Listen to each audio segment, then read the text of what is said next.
Hello મિત્રો, શેરબજારની વાતોમાં મિત્રો કાલે સેન્સેક્સ પૂર્ણ ટકાના વધારા સાથે 535 પોઈન્ટ વધીને 75,901 પર બંધ રહ્યો અને સેન્સેક્સના 19 શેરો વધતા 11 શેરોમાં ઘટાડો હતો.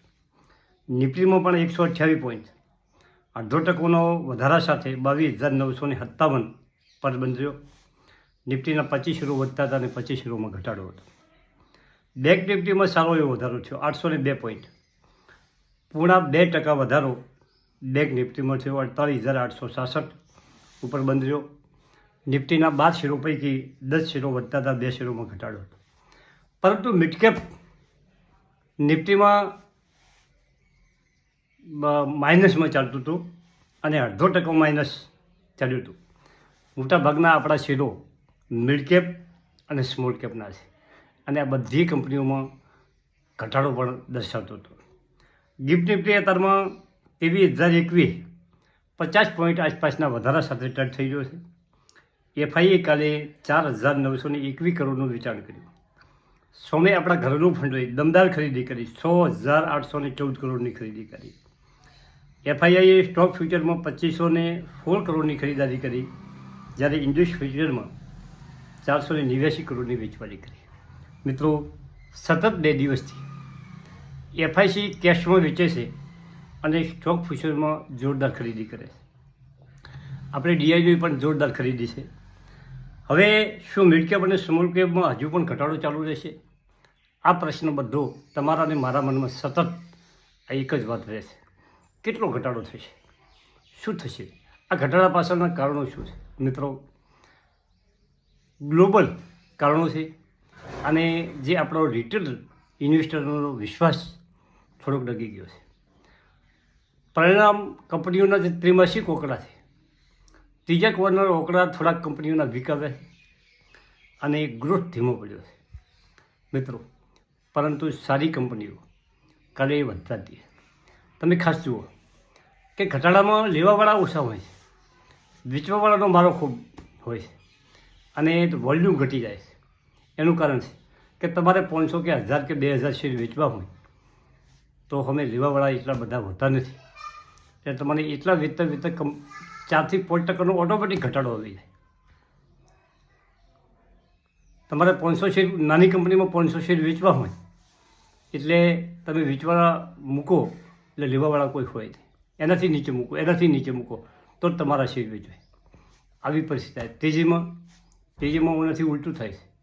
તમે વેચવા કોઈ પણ કંપની કોઈ પણ શેર મૂકે તો ફટ જઈને વેચાઈ જાય છે અને એનાથી પણ ઊંચો ભાવ સતત લેવાવાળા ફટાફટ શેર લેતા હોય છે. આ બધા માનસિક કારણો છે.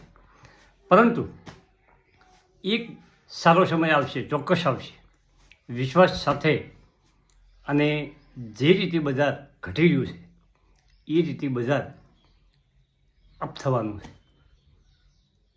થોડા સમયમાં 5-6 મહિનામાં સારા પરિણામ દેખાશે. અને હવે આપણા બજેટને 2 થી 3 દિવસ જ બાકી છે મિત્રો. અને શનિવારે પણ 1 ફેબ્રુઆરી થાય, શનિવારે માર્કેટ ચાલુ રહેશે એવા જોણ મળી છે. શું બજારમાં તેજીની શરૂઆત થશે કે પછી ઘટાડો ચાલુ રહેશે? આ પ્રશ્નનો લગાતાર જવાબ આપવાની કોશિશ થઈ રહી છે. સતત 3 થી 4 દિવસથી એફઆઈઆઈ વેચાણ કરે છે. એના કરતાં 100 થી 150,000 હજારનું વેચાણ ખરીદી આપણા ઘરેલું ફંડો કરી રહ્યા છે. અને તમે જુઓ, જે સારી કંપનીઓ છે મિડ કેપ અને સ્મોલ કેપની, એ કાલે વધતી હતી અને જેના આંકડા થોડાક વીક આવ્યા હતા એમાં ઘટાડો હતો. મધ્યમ.com ડિફેન્સનો છે 2301 કાલે 4% વધારો. કોચિન શિપયાર્ડ તળિયાનો ભાવ થઈ ગયો છે 1400થી નીચો જાય 1300-1350માં ખરીદીનો ભાવ છે. કલ્યાણ જ્વેલર્સ હવે આ ભાવથી નીચે જઈ શકે એવું દેખાતું નથી. 2 થી 3 દિવસથી સતત 400-450ની આસપાસ આ કંપની ટ્રેડ થઈ રહી છે. એનટીપીસી ગ્રીન 110 તળિયાનો ભાવ આવી ગયો છે. ડીડીયુ પ્લાસ્ટિક 267 કાલે 7% વધારો. સારી કંપનીઓ ઝડપી રિકવર થશે. મિત્રો, જેના રોકડા મજબૂત છે, જેનો પાસે સારી ઓર્ડર બુક છે, તેવી કંપનીઓ ઝડપી રિકવર થશે. અને એની સાથે સાથે બીજી કંપનીઓ ધીમે ધીમે રિકવર થશે, પણ રિકવરીનો સમય આવશે. પરંતુ જો બજેટ જો અને તો જો બજેટ નીરસ રહેશે, જો બજેટમાં લોકોની ઉમેદ છે એનાથી નીરસ રહેશે, તો પણ બજાર હજી પણ ઘટી શકે છે, એવા જાણકારોનો મત છે. તો હવે આપણે ખરીદી માટે બજેટ પછી નવી રણનીતિ બનાવવી જોઈએ. બજેટ સુધી આપણે બજારને જોવાનું કે બજેટ કઈ રીતનું ટ્રેડ થઈ ગયું છે. મિત્રો, બજેટ ઉપર સૌની નજર છે. ઘરેલું ફંડો હોય, વિદેશી રોકાણકારો હોય, રિટેલ રોકાણકારો હોય, જે બજારમાં મોટી ક્વોન્ટિટીમાં ખરીદે છે, એ લોકો પણ બજેટની રાહ જોઈ રહ્યા છે.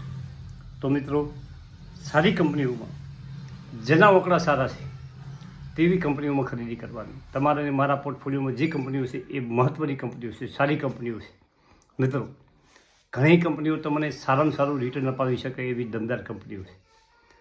તો આવનારા સમયમાં તમારે જે કોઈ સ્ટોક ખરીદવો હોય તો એના ત્રિમાસિક રોકડા ચેક કરી અને જે ત્રીજા ક્વાર્ટરના રોકડા સારા આવ્યા હોય તેવી કંપનીઓ, આખા વર્ષના રોકડા સારા આવ્યા હોય તેવી કંપનીઓમાં તમે વેલ્યુએશનમાં સસ્તી હોવી જોઈએ. મિત્રો, ઘણી કંપનીઓ હાઈ વેલ્યુએશન ઉપર ચાલતી હતી અને એ કંપનીઓનું વેલ્યુએશન એકદમ રિઝનેબલ મોટાભાગના ઘટવાને કારણે થઈ ગયા છે.